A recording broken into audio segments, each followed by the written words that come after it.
would have to be confronted by him directly, under oath, in a public hearing for America to see. Of course, any lawyer who's been on a law school more than 15 minutes know that there's value to the circumstances of asking those questions. Welcome back to Freedom Forge, the channel where truth is forged in fire and facts matter. If you believe in accountability, transparency, and putting America first, go ahead and hit that like button and subscribe right now, because what we're about to break down is something the mainstream media either won't cover honestly or won't cover at all.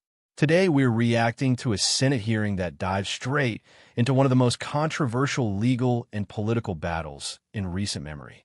This hearing focuses on allegations surrounding Special Prosecutor Jack Smith, with accusations ranging from partisan behavior to unconstitutional actions and abuse of prosecutorial power.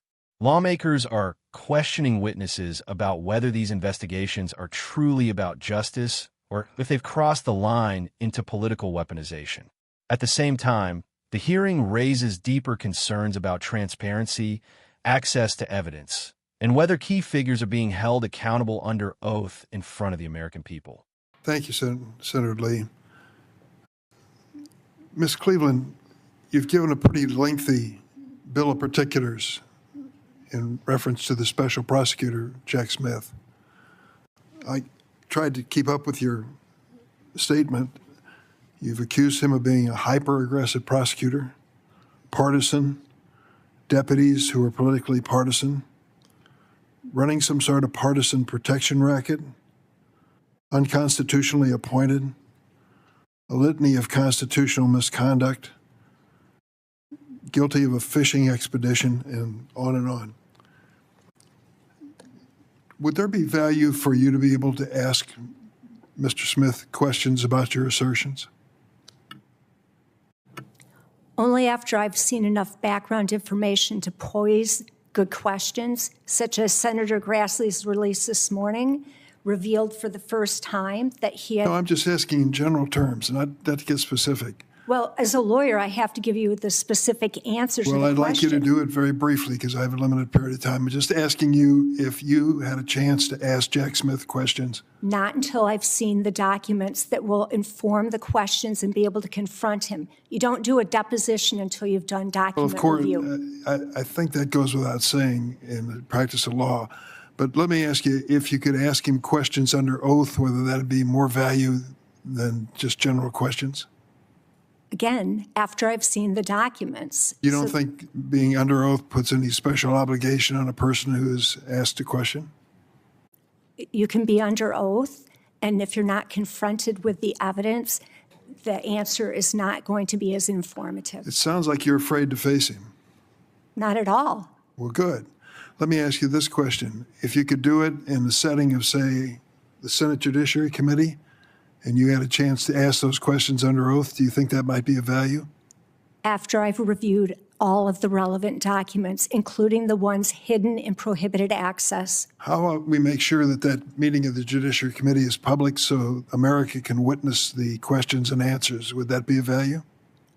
After all of those documents have been released, yes. Oh, you wouldn't want to testify, you wouldn't want to question him until all the documents have been released? The relevant documents that are hidden in prohibited access, absolutely need those before you question him. That may be a luxury which most attorneys and others would not have access to. Well, they shouldn't have been hidden in the first place. Well, it isn't a question of hiding as much as legal access. The point I'm getting to is that for the last 6 months, the Democrats on this committee have said to the Republicans on this committee, bring Jack Smith into this room, sit him down in front of that microphone, put him under oath, and ask whatever questions you have. All these assertions, the bill of particulars has been issued by some of the witnesses today, would have to be confronted by him directly, under oath, in a public hearing for America to see. Of course, any lawyer who's been on a law school more than 15 minutes know that there's value to the circumstances of asking those questions. But they won't do it. For 6 months, the Republican majority wants to hear hearing after hearing of what's wrong with Jack Smith, and the one person they should ask that of directly, Jack Smith, they won't call before this committee. What are we waiting for? If this is worse than Watergate, as some senators have asserted, Isn't it about time that we get to the primary source, Jack Smith, under oath, under penalty of criminal perjury or perjury, if he fails to testify? I don't get it. What are they waiting for? They'd rather have the hearings than have the answers. And that, to me, doesn't help. Mr. O'Leary, how many years of service did you give to the Federal Bureau of Investigation? Over 20, sir. Did you retire? I did, yes, sir. And you said quite a bit about what the Federal Bureau of Investigations means and what they stand for. One of the things that I noted that you didn't have time to read into the record, I want to make sure is noted, and that is your statements about Robert Mueller. What you had to say about him is amazing. You say, the example set by Robert Mueller established a standard of quiet professionalism, integrity, and disciplined leadership that permeated every level of the Bureau. That is high praise. I feel the same way about him, and I hope I made it clear in my opening statement. Where are we now? We're 15 months into this new president, 48-month term. Damage has been done to the Federal Bureau that you've described as generational damage. What's the future of the FBI? What the FBI deserves and needs is an unbiased leader, somebody with investigative and operational experience and leadership experience, and a commitment to public service and justice. Unfortunately, I do not see that in the current director. He does not have any background or experience, and he lacks the character and the disposition to carry out the duties that the American people deserve, and the country is less safe under his leadership. I agree with your conclusion, and a great deal has to be done to rehabilitate and resurrect this great agency. Thank you very much. Senator Kennedy. Now let's get into what really stood out here. Right from the start, you can see the tension.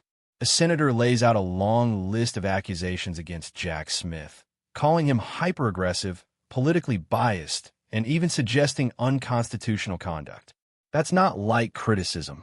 That's serious. That's the kind of language you use when you believe something is fundamentally broken inside the system. But then comes the pushback, and this is where things get interesting.